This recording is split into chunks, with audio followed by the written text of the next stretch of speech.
levels anyway. I'm in contact with the mental health team, and I did mention to the mental health support worker person that I would like them to just basically put on my records that I'm level 2. Should be quite simple, because after all, I've already got a social care package from social services, so I've already got all the evidence there. Obviously, I have more support needs than someone who's like level 1. So it should really just be a simple thing. It's just as registered to me, it's level 2.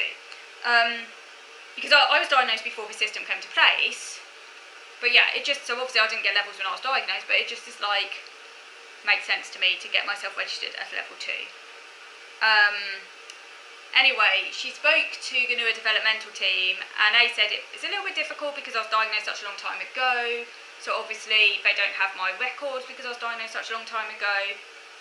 And then they said that most people who were diagnosed with so-called Asperger's, like I didn't get that official diagnosis, it was atypical autism, but you know, it's kind of more or less a similar sort of entity, are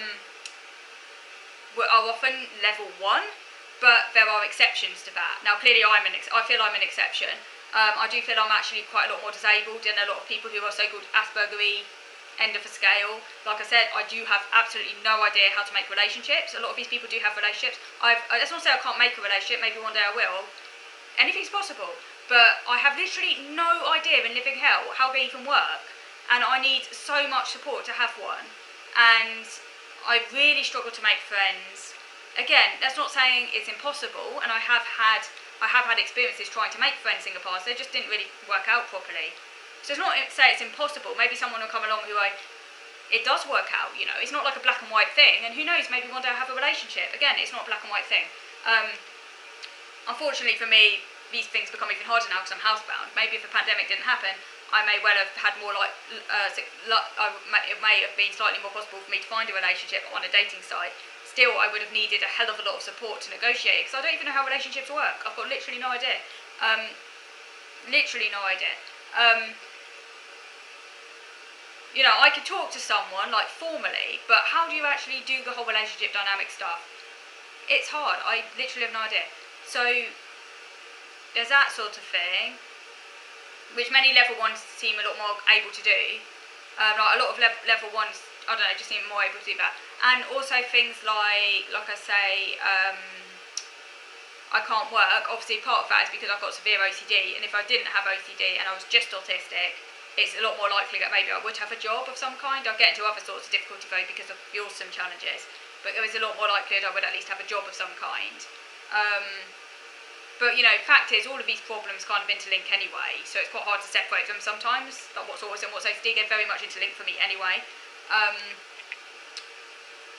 But yeah, so I can't work, never had friends, never had proper relationships. Well, I've never had a relationship, never had proper friends.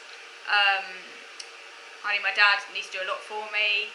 I literally can't deal with anything going wrong. I can't deal with normal adulting stuff like forms and things like that. So yeah, it's clear to me I'm level 2. I mean, after all, I have a social funding which says significant support needs. Well, level 2 is significant support needs, that's what it says, and it is based around support.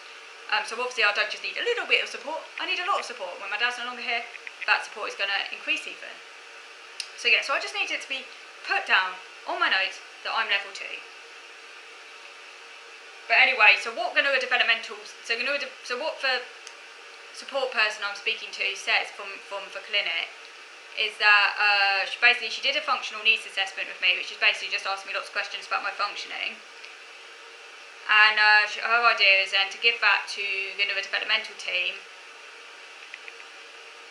and then to give the functional needs assessment to them, and they can like sort of read it, see obviously that I need a lot of support, and hopefully put me down as level 2. But she did say she can't guarantee it because obviously it's out of her control. It depends what the neurodevelopmental teams say. To me, it seems quite simple. Just bloody well put level 2 down. I mean, it's not, you know. But anyway, we'll just have to see what they say. Otherwise, the other option is I am getting assessed for ADHD in January on the NHS. I say January, that's if it isn't cancelled, because I was supposed to have it in June and then it was cancelled. But assuming I am having it in January, all being well and good, another possibility is obviously to ask a psychiatrist who does that assessment about just putting me down as level 2, so maybe he would be able to do that, you know, because it's such a simple thing, just put it down as I could even ask a GP actually if all else fails, I'd say that. The GP, I am lucky by the way, and actually having a very supportive GP, and he's been very good and helpful, so I'm pretty certain he would actually put me down as level 2 if I asked him, but obviously I don't know how the system works. I mean, it might be out of his control as well, but you know, there's no harm in asking. But yeah, I just want to have level 2 in my records because I just think it will just be an extra, particularly as things are so scary right now with benefit stuff, anything for people like me who can't work, anything that adds further sort of like, what's the word, support to that, you know, to evidence as it were, it's got to be a good thing.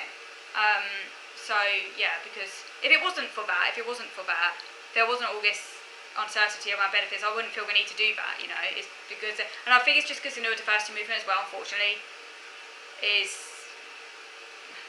made autism out to be like this little tree difference, which is very unhelpful. So if I could get it down, you know, I'm not like those people. I'm not like those people who say it's just a little different, not better, not worse, not different. You know, this is a bloody serious disability for me. So having it down as level 2, I feel just kind of lends weight to that. It makes me feel better as well because I know that when I know that I'm separate to those people in a way, it just protects me from like the whole neurodiversity stuff about it just being a little different, which obviously isn't for someone like level 2, that clearly is not the case. It might be for someone like Chris Packham maybe, or maybe Greta Thunberg or someone like that, but you know, it's someone who needs more support. It's not just a little difference. So yeah, so that's kind of what I am trying to do. The other thing that is obviously been very much in the news lately, which I won't go into now because I'm not going to have time, is the whole voucher thing, with proposal about turning PIP into vouchers. PIP being, by the way, disability benefits in the UK, which is personal independence payment. There was a proposal by the Tory government. We now have a Labour government, thankfully, but there was a proposal by the Tory government to replace PIP with vouchers, to replace personal independence payment with vouchers. So in other words, you don't get a cash payment anymore, instead you get vouchers. This of course has not gone down at all well with the disability rights movement or anything, but we're still in a little bit of limbo as to what's actually going to happen with this. The Labour government did actually do a consultation on this. They shouldn't have done that. They should have just said, you know what, that's not happening, it's ableist. We're not going down that route. We're not even going there. We're not even looking at that. It's just so ableist, so far, so extreme. We're not even doing it. We're not even looking at it. But no, they went ahead and did a consultation, but we still don't know what the results are from that consultation. So that's scary. I personally don't think it will happen, but obviously the very fact it was mentioned is scary enough. We've got a Labour government now. Will we still have a Labour government in 5 years? These horrible ideas out there, it's still bloody scary. Particularly as with my autism, I have a very kind of weird sense of time where 5 years to me is absolutely nothing. So there is still this fear hanging over my head about whether or not they'll introduce vouchers. Let me know what you think about that.